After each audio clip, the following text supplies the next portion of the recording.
سلام. من یاسمنم، شما من میشناسین خیلیاتون، عضو انجمن علمی. البته ساعات آخریه که ما عضو انجمن علمی هستیم. فکر کنم فردا اعضای جدید مشخص میشن، دوره انجمن علمی عوض میشه. من کارشناسی ارشدم اینجا خوندم، به تازگی فارغ التحصیل شدم، زراعت بنیادی میخوندم اینجا. از ما اعضای انجمن خواسته شد که بیایم فعالیت‌های انجمن اینجا برای شما معرفی کنیم و من هم به عنوان نماینده انجمن علمی، راستش من فکر میکنم مهمترین کاری که انجمن علمی تو این دوره اخیر انجام داده این کاری که الان من قراره انجام بدم، یعنی تحلیل و معرفی انجمن علمی به شماها. این انجمن برای ما مثل بچه‌مون میمون. کاری که از دستمون برمیومد و سعی کردیم براش انجام بدیم، سعی کردیم که رشد پیدا کنیم. دانشکده برای ما مثل خونه‌مون میمون. حالا میخوایم این بچه‌مون و این خونه‌مون رو تحویل شماها بدیم. مجبوریم، دارم ما رو میندازم بیرون اینجا. نمیدونم چند درصدتون با علاقه اومدین اینجا، فیزیک بهشتی انتخابتون بوده، ولی اگر از اول دوست داشتین فیزیک بهشتی قبول بشین و الان هم اومدین اینجا، خب تبریک میگم، آفرین بهتون که تلاش کردین و به چیزی که می‌خواستین رسیدین. ولی احتمالاً یه درصدتون هم خیلی الان خوشحال نیستین که اینجا، شاید خیلی فیزیک رو دوست ندارید، شاید فکر میکنید بهشتی دانشگاه شما نیست. به هر حال من الان روی صحبتم با شماست، چون من دقیقاً 6-7 سال پیش مثل شما بودم. البته من با علاقه رشتم اون موقع انتخاب کردم. من کارشناسی مهندسی خوندم، فکر میکردم که دوست دارم، یکی دو ترم رفت جلو دیدم نه، مهندسی اون چیزی نیست که من دوست داشتم. سرخورده شدم، احساس کردم هرچی تلاش کردم برای کنکور خوندم بیهوده بوده، نتیجه نگرفتم، دیگه درس نخوندم، دانشگاه نرفتم، با آدما معاشرت نکردم. کسایی که حالا دانشگاه امیرکبیر رو میشناسن، یه در داره، در خیابون رش، دقیقاً پشت دانشکده عمرانه. من کل 4 سال از در خیابون رش وارد میشدم، یه دور میزدم میرفتم تو دانشکده. یعنی من کل اون 4 سال دیوارای دانشکده عمران رو فقط دیدم. یه قدم اونورتر نرفتم ببینم خب تو این دانشگاه الان چه خبره، چه امکاناتی برای من فراهمه. با آدم معاشرت نکردم. ولی خب بچه‌ها، من اون موقع نمیدونستم اینو، که زندگی همیشه اون پازلی که میذاره جلوت، اون پازل نیست که تو دلت میخواد حلش کنی، ولی به هر حال باید حلش کنی، چون اگه حلش نکنی تا آخر عمرت باید یه پازل حل نشده با خودت بکشونی. سیب زندگی 1000 تا چرخ میزنه، شما نمیدونید چی قراره 4-5 سال دیگه براتون پیش بیاد. من کارشناسیمو گرفتم، تغییر رشته دادم، اومدم اینجا فیزیک خوندم، خیلی بهم خوش گذشت، خیلی خوشحال بودم.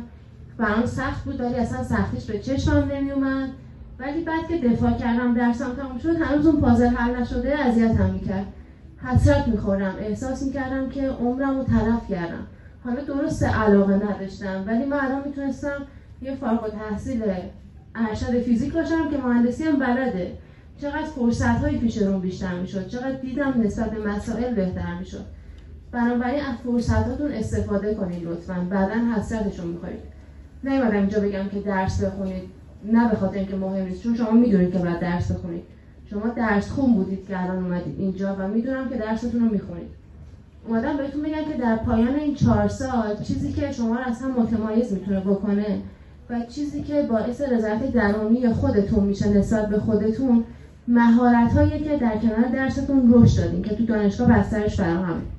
یه سری از این مهارت‌هایی که به درد حرفه و درستون میخوره، که تو دانشگاه بهتون یاد نمیدن، بنا به دلایل مختلف شما یا برای بیرون یا از دوستاتون یاد بگیرین یا تو اینترنت سرچ کنید، کلی راه هست براش. یه سری مهارت‌ها به درد کل زندگیتون میخوره، تو دانشگاه بسترش فراهمه که شما یاد بگیرید. مثلا مهارت تفکر انتقادی، مهارت حل مسئله، مهارت خوب فکر کردن، خوب حرف زدن، حرف خوب زدن. با هم جمع میشید حرف خوب بزنید، نمیگم حرف علمی بزنید، حرفی که از توش یه چیزی در بیاد. مهارت خوب نگاه کردن، خوب گوش کردن، معاشرت کردن. تو دانشگاه میاد تو این راه رو میرید، نگاه کنید، آدما رو ببینید، پوسترها رو ببینید، این پوسترها رو برای شما زدن، ببینید چه سمینارهایی هست، چه همایشایی هست. در اتاق اساتید رو نگاه کنید، ببینید چه خبره تو جامعه علمی فیزیک. خودتون رو بکشید بالا. مهارت خوب پرزنت کردن. بچه‌ها شما دارید علوم پایه میخونید، اصلا مهم نیست که نمیخواید سخنران نشید، معلم نشید، استاد دانشگاه نشید، شما مسئولید در مقابل رشته‌تون. به این دلیل که هر کی از این بعد بفهمه شما دانشجوی فیزیکی تو بازار، تو تاکسی، تو فامیل، شما در معرض بمباران شبه علم قرار خواهید گرفت. یعنی یه سری کسایی که چیزی خیلی سوادی خیلی ندارن، ایرادی هم نداره که سوادی ندارن، همه که نباید فیزیک بلد باشن، ولی ایرادش اینجاست که به خودشون اجازه اظهار نظر غیر دقیق میدن. شما مسئولید و بعد مدافع باشید نسبت به رشته‌تون و بعد خوب پرزنت کنید رشته‌تون. بنابراین سعی کنید مهارت‌هاتون رو رشد بدید تو دانشگاه که بسترش هم فراهم. تشکل‌های مختلفی هست تو دانشگاه، همشون زیر نظر معاونت فرهنگی هستن. برید تو سایت معاونت فرهنگی همشون می‌بینید، نه کانون گردشگری، کانون موسیقی، انجمن علمی، حالا من همشون رو حفظ نیستم، ولی برید تو دانشگاه هیچ سوراخ سنبه‌ای نباشه که شما نرفته باشید. برید همه رو ببینید تو دانشگاه چه خبره، خودتون رو رشد بدید. اینم خواستم بهتون بگم که بچه‌ها یه روزایی هست تو دوران تحصیلتون که شما بی انگیزه میشید، ناامید میشید، حوصله درس خوندن ندارید. خیلی طبیعیه، برای هممون پیش میاد. دلیلش هم کم نیست. یه مثلا بچه‌های خوابگاهی این اوایل ممکنه دوری از خانواده اذیتشون کنه، فشار درس میتونه باشه، فشار اقتصادی، خدا رو شکر دلیل تو این کشور کم نیست برای ناامید شدن، ولی کسی دلش برای شما نمیسوزه. هیچکی براش مهم نیست که شما ناامید شدید یا بی انگیزه شدید یا دلتون نمیخواد درس بخونید. دلتون برای خودتون بسوزه. استراحت کنید موقعی که حوصله ندارید، موقعی که ناامیدید. اگر دیدید که فایده نداشت، ماها مثل خواهر برادر شما. اساتید اینجا واقعا رابطه‌شون با شما پدرانه و مادرانه است. ولی یه وقتایی کاری از دست ما بر نمیاد. تو اینجور موقع باید چیکار کنید؟ بعد کار رو بسپارید به کاردار. میرید مرکز مشاوره دانشگاه. کجاست؟ در اصلی دانشگاه سردر تو برقا دانشجو. اونو که وارد میشید روبرتون معاونت فرهنگیه. داخل معاونت فرهنگی مرکز مشاوره دانشگاه است. دلتون برای خودتون بسوزه، به فکر خودتون باشید. مشاوره رفتن برای کسایی که مشکلات دارن نیست. همه ما یه روزی نیاز پیدا می‌کنیم و حواستون هم باشه که دانشگاه اگر این امکان رو برای شما تقریبا رایگان فراهم کرده، به این معنیه که میدونسته که برای یه طیف گسترده‌ای از دانشجوها این نیاز احساس میشه در طول تحصیلشون.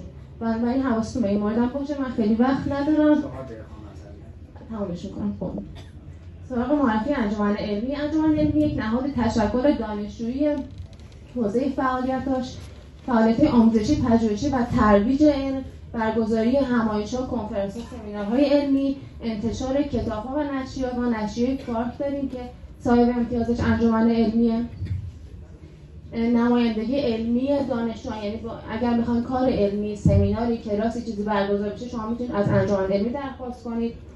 شناسایی استعدادها و ظرفیت‌های دانشجویان، ایجاد فضای شاده و پویا، مخصوصا که تو دانشگاه شریف بهشتی ما شورای صنفی نداریم و این مسئولیت رو دوش انجمن علمیه. کمک به دانشگاه تو کارهای اجرایی و آماده سازی اعضا برای اشتغال در آینده. ارکان انجمن هم 7 نفر عضو اصلی داره انجمن که هر کدوم یک وظیفه‌ای دارن. با انتخابات میرن عضو انجمن میشن و این انتخابات هر سال مهر ماه برگزار میشه. امسال زاد دیرتر شد، افتاد تو آبان. یک بخش دیگه هم کارگروهان، یعنی اونا اعضای اصلی هم با انتخابات میرن. کارگروه‌ها میتونن کل دانشجوها باشن، یعنی مثلا شما میاد پیشنهاد میدید من میخوام کارگروه ویراستاری اینجا راه بندازم، میای به انجمن پیشنهاد میدی، یک گروهی تشکیل میشه، اعضا تو تشکیل میدی و کارهای ویراستاری مثلا نشریه رو انجام میدی. کارگروه پیشنهادی مثلا کارگروه دوره‌های آموزشی، ترجمه و ویراستاری، برگزاری اردو، کارگروه فضای مجازی، نشریات، ارتباط با مراکز علمی، اسپانسرشیپ، کارآفرینی و کارگروه بین‌رشته‌ای. به این لیست میتونید خودتون بیاید پیشنهاد بدید و این چیزایی اضافه کنید. مرسی. حالا گزیده فعالیت‌های انجمن بعدی لطفا. نشریه علمی کوارک فکر کنم آشنایید تا حدودی با این نشریه. صاحب امتیازش انجمن علمیه. قبلا این نشریه بیشتر از 10 سال گذشته تو دانشکده بود به اسم کوانتا که دیگه ادامه پیدا نکرد.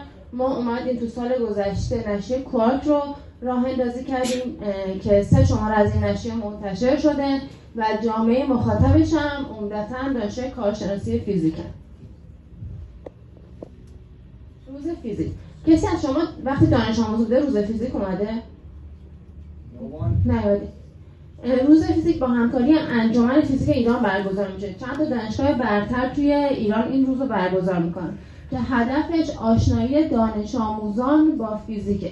بچه‌ها میرن اینجا یه سری سمینار علمی براشون برگزار میشه، بعد میرن آزمایشگاه رو میبینن. 16-17 تا غرفه آزمایش هست که بچه‌ها تو اون روز میبینن.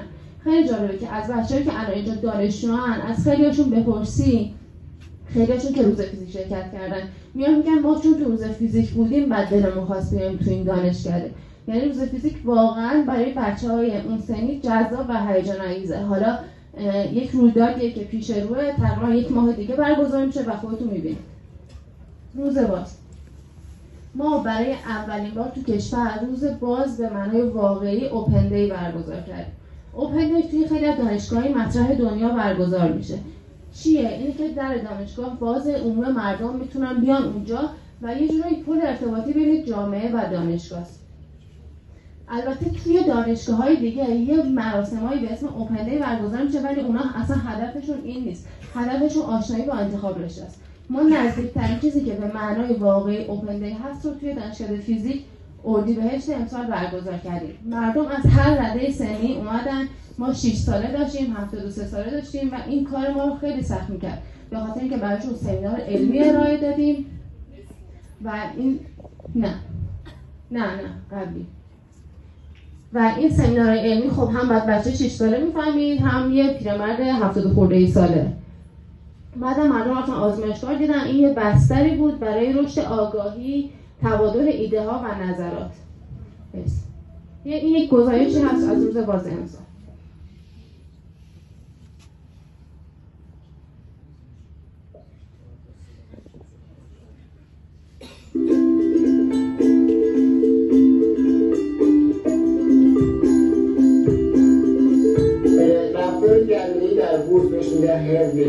بیشترین چیزی که تاثیر بسزایی توی زندگی ما داره چشمامونه. ما می‌بینیم و دنیا رو یه طور دیگه‌ای لمس می‌کنیم. مثلا اگه 2 تا چشم هم کنار هم بخوریم